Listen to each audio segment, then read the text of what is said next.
నమస్తే welcome to Nationalist hub. అయోధ్యలో రామ మందిరం సాకారం కావడానికి కోర్టులో కేసులు సుదీర్ఘంగా నడిచాయి. తీర్పు హిందూ వర్గానికి అనుకూలంగా రావడంతో రామ జన్మభూమిలో త్వరలోనే రామ్లల్లా విగ్రహ ప్రతిష్ఠ జరగనుంది. అయితే ఈ కేసు విషయంలో పోరాడిన ముస్లిం వర్గం గురించి కూడా చర్చించుకుంటూ ఉన్నారు. వారిలో ఇక్బాల్ అన్సారీ ఒకరు.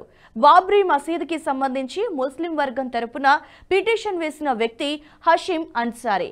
95 ఏళ్ల హషీం అన్సారీ 2016లో మరణించారు. ఆ తర్వాత ఆయన కుమారుడు ఇక్బాల్ కోర్టులో ఈ కేసుని కొనసాగించారు. తీర్పు హిందూ వర్గానికి అనుకూలంగా వచ్చినప్పటికీ తాము రామ మందిర నిర్మాణాన్ని స్వాగతిస్తున్నట్లుగా తెలిపారు. అంతేకాదు, అయోధ్యలో హిందూ ముస్లిం వివాదం ఎప్పుడూ లేదని తేల్చి చెప్పారు. సుప్రీంకోర్టు నిర్ణయాన్ని తాము ఆమోదించామన్నారు. అయోధ్యలో రామ మందిరం నిర్మాణం జరుగుతున్నందుకు అయోధ్య పౌరుడిగా గర్వపడుతున్నానని తెలిపారు.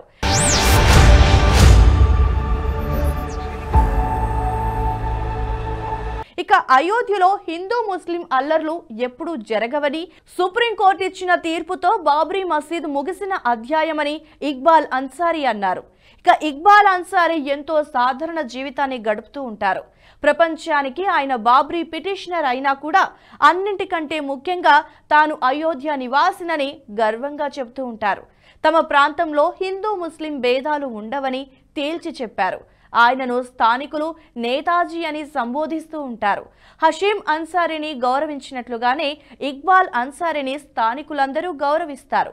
ఇక స్థానికులకు ఏదైనా సమస్య ఉంటే నేతాజీ వద్దకు వెళుతూ ఉంటారు. మొహల్లా కొటియా పంజీతోలాలో అన్సారీ ఇల్లు ఉంటుంది. ఇంటికి ఎదురుగా ఓ రిపేర్ షాప్ ఉంటుంది. అక్కడ 4-5 సాయుధ జవాన్లు కాపలాగా నిలబడి ఉంటారు. ఈ దుకాణాన్ని అన్సారీ కొడుకు నిర్వహిస్తున్నారు.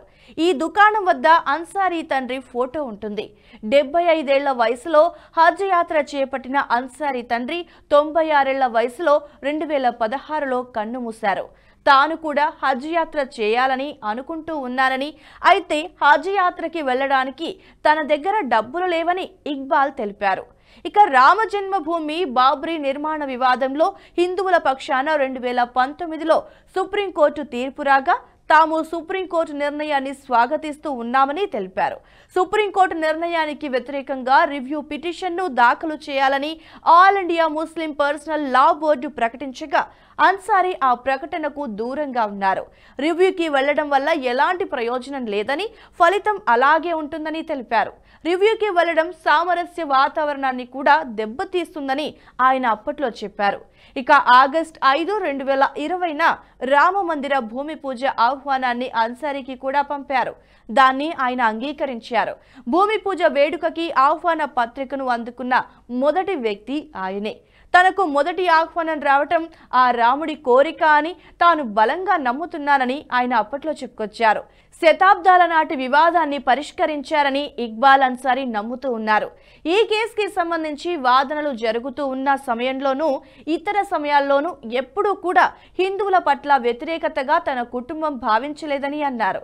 మసీదు లోపల రామ్లల్లా పూజను నిర్వహించడానికి అనుమతి కోరుతూ హిందువుల తరపున వ్యాజ్యం వేసిన మహంత్ రామచంద్ర పరమహంసతో కలిసి తన తండ్రి కోర్టు విచారణల కోసం ఒకే రిక్షాలో వెళ్లారని గుర్తు చేసుకున్నారు. ఇక 2003లో తన 90 ఏళ్ల వయసులో మహంత్ రామచంద్ర పరమహంస చనిపోయారని, ఆయన వారసుడిగా వచ్చిన మహంత్ సురేష్ దాస్తో తనకు ఇదే విధమైన స్నేహబంధం ఉందని తెలిపారు. ఇక్బాల్ అన్సారీ తండ్రి హషీం అన్సారీ దర్జీగా పనిచేసేవారు. తాత కరీం బక్ష్ ప్రతిష్టాత్మకమైన కనక్ భవన్ ఎస్టేట్లో దివాన్గా పనిచేయడంతో అయోధ్యలోని ముస్లిం సమాజంలో వారి కుటుంబాన్ని అందరూ గౌరవించేవారు. ఇక 1961లో సున్నీ సెంట్రల్ వక్ఫ్ బోర్డు దాఖలు చేసిన కౌంటర్ వ్యాజ్యంలో ముస్లిం సమాజానికి ప్రాతినిధ్యం వహించడానికి హషీం అన్సారీని ఏకగ్రీవంగా ఎన్నుకున్నారు. ఇక 1990లో బయట వ్యక్తులు అయోధ్యలోకి ప్రవేశించే వరకు తన తండ్రికి హిందువుల నుండి ఎలాంటి వ్యతిరేకత రాలేదని అన్సారీ చెప్పారు. డిసెంబర్ 6, 1992న విశ్వ హిందూ పరిషత్ పిలుపు మేరకు దేశవ్యాప్తంగా కరసేవకులు అయోధ్యలో సమావేశమై బాబ్రీ నిర్మాణాన్ని కూల్చివేసిన రోజున అన్సారీ ఇంటికి నిప్పు పెట్టారు. మధ్యాహ్న సమయంలో కరసేవకులు అప్పటికే మసీదును నేలమట్టం చేశారన్నారు. ప్రమాదం పొంచి ఉందని భావించి అన్సారీ కుటుంబం హడావుడిగా 5 కిలోమీటర్ల దూరంలో ఉన్న బంధువుల ఇంటికి వెళ్లిపోయారని, కొటియా పంజీ తోలాలోని చాలా ముస్లిం కుటుంబాలు ఖాళీ చేశారని తెలిపారు. ఇంతలో ఒక గుంపు ఇంటిని తగలబెట్టిందని అన్సారీ చెప్పుకొచ్చారు. కొందరు చుట్టుపక్కల ఉన్న అనేక ఇతర ముస్లింల ఇళ్లను కూడా తగలబెట్టారని ఇక్బాల్ అన్సారీ వివరించారు. 1 నెల తర్వాత అన్సారీలతో సహా ముస్లిం కుటుంబాలు తిరిగి తమ ప్రాంతానికి వచ్చాయని, ప్రభుత్వ సహాయం, స్థానికుల మద్దతుతో వారు తమ ఇళ్లను పునర్నిర్మించుకున్నారన్నారు. ఈ ఘటనల పట్ల తాము ఎవరిని ద్వేషించటం లేదని, ఇదంతా ఇప్పుడు గతం. సుప్రీంకోర్టు తీర్పు అయోధ్యలో శాశ్వత శాంతికి మార్గం సుగమం చేస్తుందని ఆశిద్దామని ఇక్బాల్ అన్సారీ అన్నారు. 1992 తర్వాత అన్సారీ కుటుంబం పోలీసు రక్షణలో ఉంది. 2019లో సుప్రీంకోర్టు తీర్పుకి 1 నెల ముందు ఒక వ్యక్తి, ఒక మహిళ ఇక్బాల్ అన్సారీ ఇంట్లోకి చొరబడి కేసును ఉపసంహరించుకోవాలని ఒత్తిడి చేశారు. అన్సారీ ఈ ఎపిసోడ్ను పాత విషయంగా పరిగణిస్తున్నారు. తన ఇంటికి తరచుగా సందర్శకులు వస్తుంటారని, కొన్నిసార్లు రోజుకు 100 మంది కూడా వచ్చిన సందర్భాలు ఉండేవని తెలిపారు.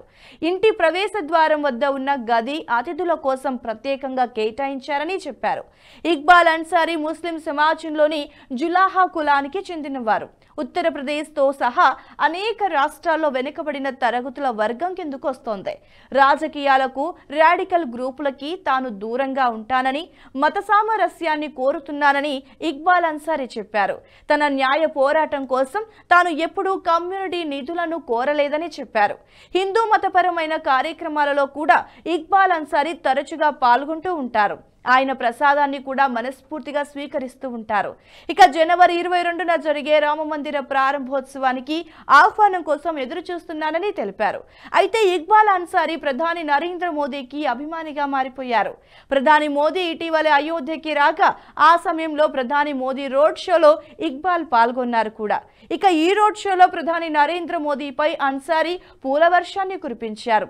అంతేకాదు, ఆయనపై ప్రశంసలు కురిపించారు. ప్రధాని మోదీ నేతృత్వంలోనే అయోధ్య బాగా అభివృద్ధి చెందిందన్నారు.